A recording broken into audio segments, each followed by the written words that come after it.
Rồi bây giờ buổi tối là cả nhà cùng đi xem những cái trang trí Halloween rất là ghê rợn, đúng không Robia? Cái nhà này gọi là cái nhà mà ghê rợn nhất trong cái khu này luôn nè. Bây giờ mình cùng đi coi nha.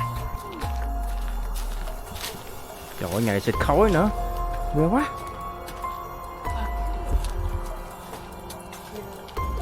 Wow.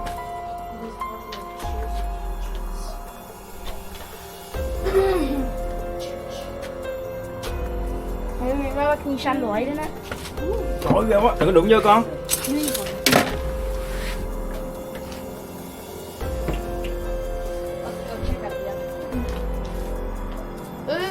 Look vào. À, vậy.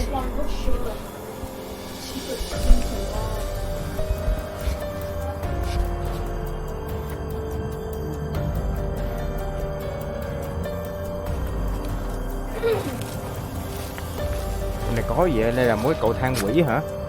Ghê quá hả?